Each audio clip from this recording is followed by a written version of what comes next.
moment, in the heat of the moment, sometimes I found with us even, in the heat of the moment, if there's something on our mind that really is aggravating, we start way up here. It's like, I can't believe this, and so sometimes Ron will just look at me and go, honey, and he'll just do this, just bring it down.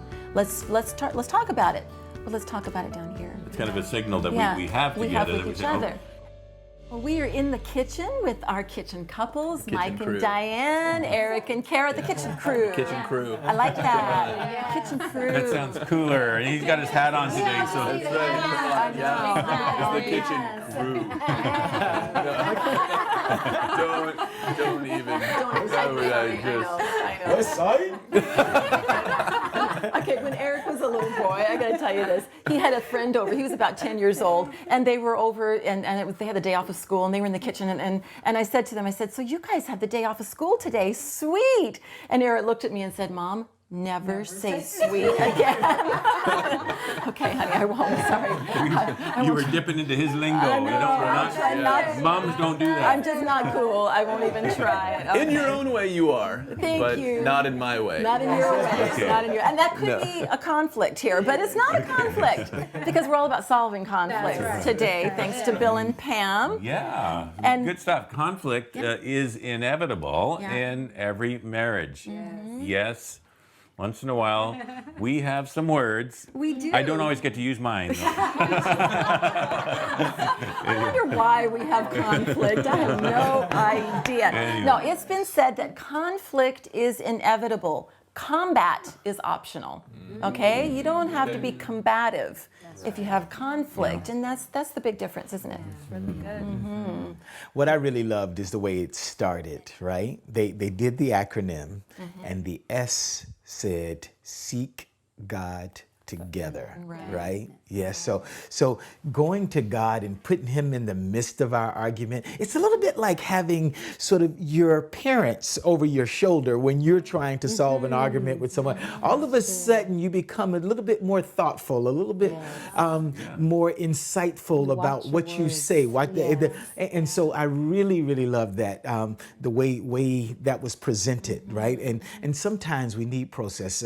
One of the best college football coaches, Nick Saban, has this idea of process. It's all about the process, and maybe like to give just a very simple process of my own here, and that is to fill in the blank, right? When you get to conflict, say I love, and then fill in the blank, and then that blank could be filled with I love conflict. Or it could be I love my spouse, right? And so when you determine whether you love conflict or you love your spouse, could determine the direction that conversation goes. Start from a place of love. Yeah, and I think for with women, I think women are powerful. First of all, Yes. we are. We're very powerful, and we have the capability to bring peace or chaos to that conversation and to the home. Because I think God has equipped us with such. If you think about it, when you hear all the names of the hurricanes or tornadoes, remember it used to be all women names. All Emma, Irma, Alice, Camille, Katrina. It was always a woman's name, and that was because women have such power. Right? And I think that women have the capability to bring chaos or peace into the conversation, into the home, and we can make a huge difference depending on how we're feeling. That's good. Yeah. Absolutely.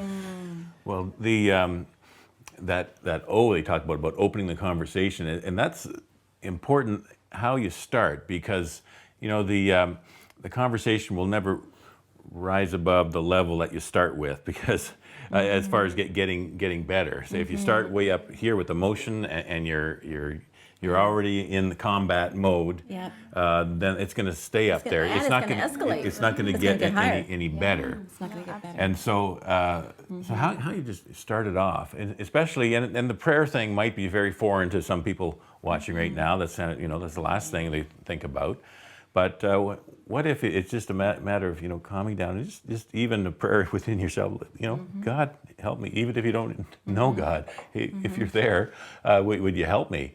and with this, because I really feel something rising here, and I don't want to be hurtful.